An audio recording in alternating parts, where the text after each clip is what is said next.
Welcome to the deep dive. We're here to cut through all the noise and really pull out the gold from the sources you give us. That's the plan. So today, it's July 1st, 2025, and we are diving headfirst into the absolute cutting edge of artificial intelligence. Okay. We've got this whole stack of the latest news, recent developments, and our mission, like always, is pretty simple. Extract the most important nuggets for you. We're talking everything from really audacious corporate plans to some surprising real-world uses, and yeah, even robot sports. Robot sports, right. It's just moving so fast, the whole AI landscape. Always fascinating to see what's bubbling up. And what's really striking about the sources today, I think, is just the sheer breadth of AI's impact. It's not just one thing. Exactly. We're seeing all these different applications pop up incredibly fast, from the OR to the classroom. And that vending machine we'll get to. And yeah, even that vending machine experiment, right? So this deep dive, it should really help you connect those dots, understand the bigger picture of where AI is actually heading and, why these things matter now. Okay, let's get into it. We can start with the big players, their strategies, their ambitions. First up, OpenAI. They seem to be making a pretty clear statement about their vision for AI's future. They've just launched a new $100 million startup fund. And it's specifically set aside for early-stage companies, really focusing on the ground floor. Yeah, and it's more than just the capital, isn't it? What they say the fund is for is guiding AI for the greater good, making sure it aligns with human values. So these startups, they don't just get a check. They're getting technical guidance, strategic support directly from OpenAI people. Ah, interesting. It really underlines this focus on what they're calling responsible innovation. It suggests they want to, shape the whole ecosystem, not just throw money at it. Right, shaping it. Okay, so from that kind of careful guidance to something maybe super bold, that brings us to Meta.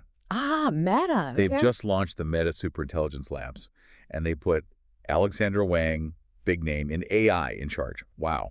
That sounds like they're really going for it. Oh, they absolutely are. The goal here is, well, it's huge. Yeah. Develop AI systems that actually surpass human intelligence. AGI. That's the one.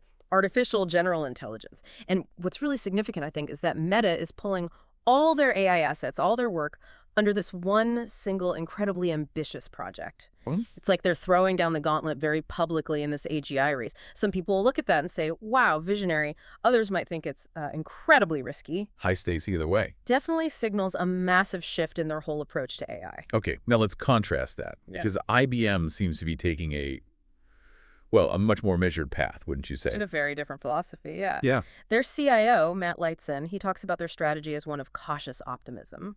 Cautious optimism. I like that. And it's a really strong counter-narrative to the whole, move fast and break things idea you sometimes see. Right. IBM's strategy is basically test generative AI rigorously, but internally, inside secure sandboxes. Okay. The core idea is let's empower our own employees first. Let's refine these systems, get them right, before we even think about scaling them out to customers. Makes sense. Yeah, in a time where there's so much hype, maybe some recklessness, IBM's disciplined approach, it could really be a playbook for sustainable AI deployment, prioritizing stability, control, trust, things others might just skip over in the rush. Interesting contrast. Okay, and speaking of ambitious, but maybe on a totally different vector. Oh, let's talk Elon Musk. Ah, xAI. His new venture, xAI. It's already got, $10 billion in backing? Oh, great. And powered by a Colossus-class supercomputer. That scale is just huge. It really is. A Colossus-class supercomputer. I mean, that's a beast. It's built for extreme AI model training. Its signals are going for foundational breakthroughs, not just tweaking things. And the goal. Equally massive.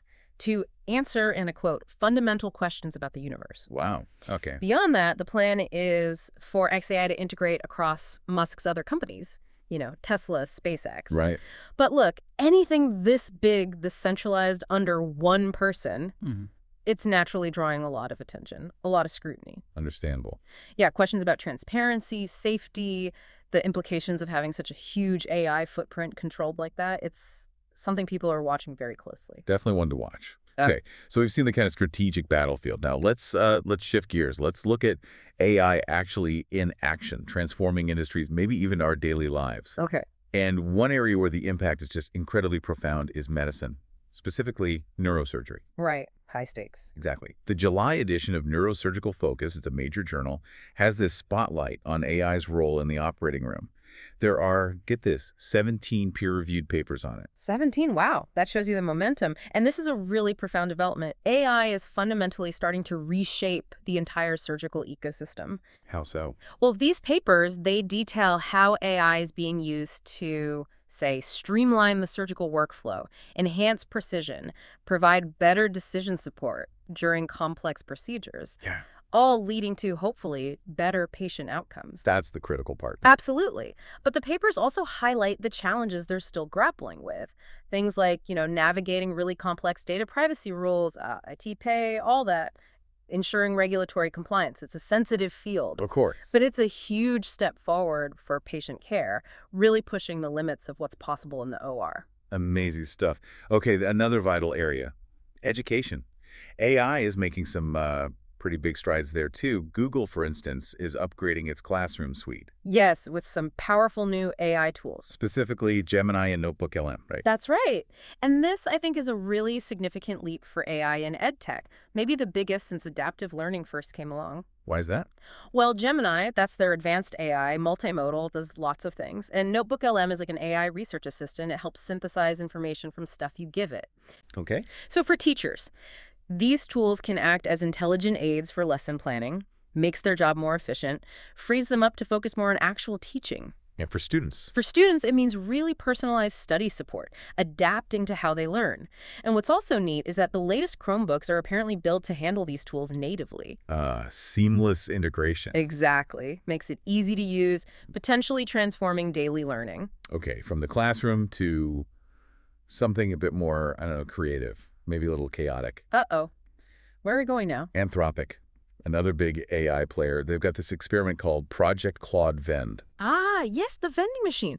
What's so interesting here is that their AI model, Claude, is autonomously running a whole vending machine business. Autonomously, like the whole thing. The whole thing. We're talking the AI handles inventory, stock management, pricing, even interacting directly with customers. Wow. It's a fascinating, kind of quirky test of AI taking over a complete real-world retail operation.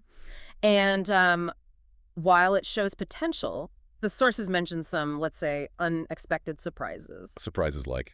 Well, for instance, Claude was apparently recommending potato chips as emotional support snacks. Wait, what? Emotional support snacks. The AI said that. That's what the source says. And, that little detail, it really highlights the nuances, the weird quirks that pop up when you take AI out of the lab and put it into the messy real world of retail. I guess AI needs comfort food, too. Maybe.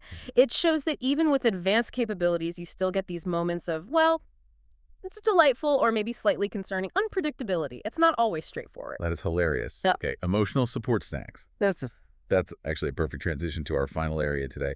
Autonomous AI really starting to operate in the physical world. Right, moving beyond just processing data. Exactly. And there's nothing like a competition to show off new tech, Right. right?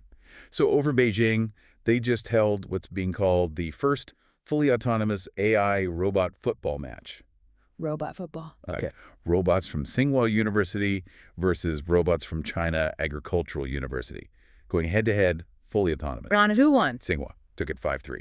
Okay, 5-3. Decent scoreline. But how good was it really? Well, the sources do say the tech wasn't, perfect, which you'd expect at this stage. Sure, it's bleeding edge. But the point is, this match represents a really giant step for AI in physical robotics and in autonomous coordination. Think about it, multiple robots working together in real time. Yeah, that coordination piece is key. It wasn't just a demo. It was a real-world test bed for complex decision-making, teamwork, reacting to an unpredictable environment, all done by AI. Exactly. It really makes you think, doesn't it? What could this mean, not just for, the future of sports, maybe robot league, It should be what? but for other complex physical tasks, logistics, manufacturing, maybe even disaster response. Having autonomous teams work together, it proves the capabilities are maturing fast. Absolutely.